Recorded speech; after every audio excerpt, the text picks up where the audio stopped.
Hi, welcome back to Wild About Nature. It's a lovely day today. I've come home from work early and taken some loo time because it's too nice and I'd rather be out here than at work. But it's surprising, so I've come up the garden and within 5 minutes I've seen, what's that over there? That looks like a painted lady, and 2 peacocks mating, peacock butterflies, that is, not the bird, and some bee flies on the primrose here, which is always up this time of year, and a brimstone, which is another British butterfly, which look like a leaf actually. If you Google them, they're kind of greeny yellow, but they're shaped like a leaf, which is an interesting butterfly. I'm sure that guy over there, oh no, it looks like a comma actually. My eyesight is really bad. As you can see, the garden's coming up well in this sun. It's doing really well. We're starting to get the first sign of flowers there. That's a Germander speedwell, I think, that little blue kind of ground cover plant there, which again, anything with like a trumpet opening to the pollen is good for anything with a long proboscis like bee flies. Bee flies are gorgeous. Have a Google of that because they're a fly that looks like a bee. Funnily enough, you would never believe it based on the name, but that's what it is. And today I'm just going to show you, I'm going to make this log pile up at the pond here because I thought of some ideas about how to make it more beneficial to animals that overwinter, particularly like amphibians. So I had some ideas and I'll build it up and show you what I've done. You can also see in the corner there is some frog spawn that is not been put there by frogs. Well, it has originally, but I transferred some because this pond is going, as you can see, it's totally overgrown now and it needs some management. The deck is rotting, as you can see here, so it's all got to go, and it's part of the whole project, which is going to be 3 big ponds and a little pond. But you can see here the frog spawn that's here. I took a clump and put it up into there, and the reason being is I want any that survive the dreaded newts, I want them to come back to that pond and not this pond, because they do return to where they were born, and slowly kind of get them in the habit of leaving this one, which unfortunately is going to go. As good as it is, it's a beautiful pond, it's just not, it's got a beautiful membrane which is full of holes because the foxes go to drink here, which I don't have a problem with, but invariably they do puncture the edges, so it constantly leaks and I have to top it up with the rainwater there. So having a fiberglass one here instead is going to be perfect as long as I put it in the right way.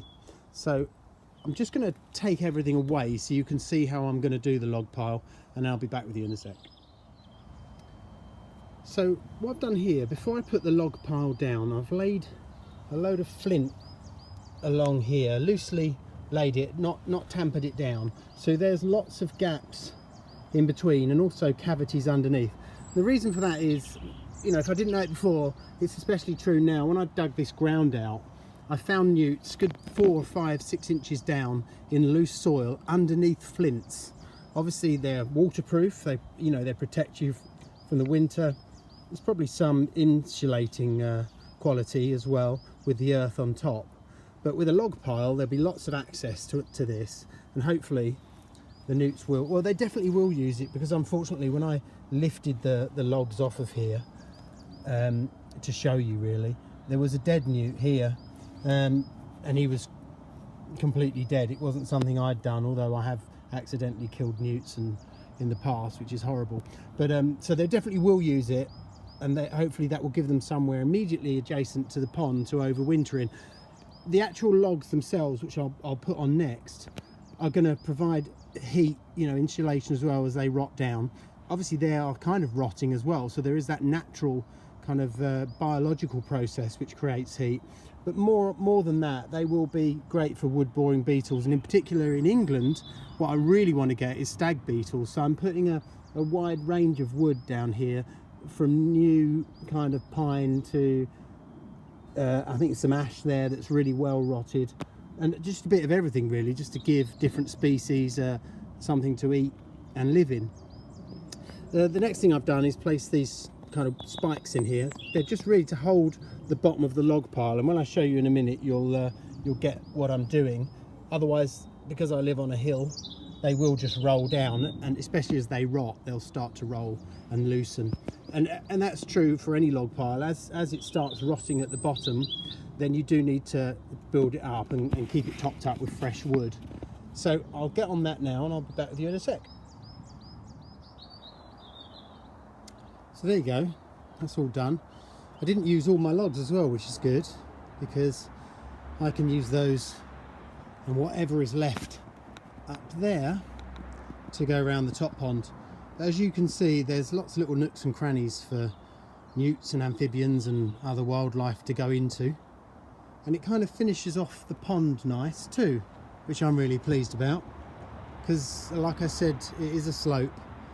It doesn't lend itself to any gardening, let alone wildlife gardening. So this pond is kind of ready now, and finished, and it's been seeded up round the back there. You can see the shoots coming through, and the iris, which is in this pond, will be going round the back in the boggy bit that I made, along with the iris that's in there now, which is growing as well, which is good.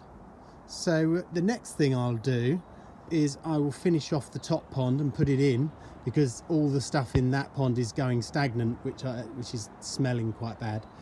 But we'll work on that this weekend if the weather's nice, and I'll catch up with you then. Thanks for watching. Please like and subscribe, blah blah blah, usual stuff. But unlike a lot of channels, if I do manage to monetize this channel again, which is difficult for this type of channel, you know, it's not cool, is it? I think it is, but I'm in a minority.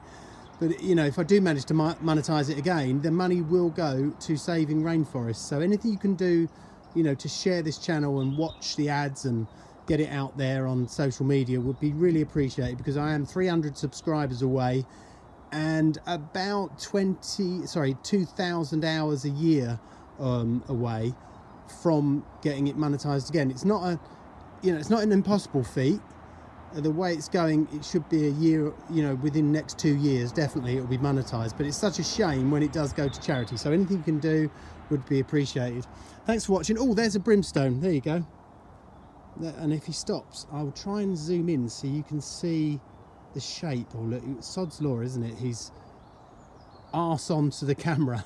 Oh, but they're beautiful. I've lost him. Where is he? Where is he? Come on. I zoomed in. There he is.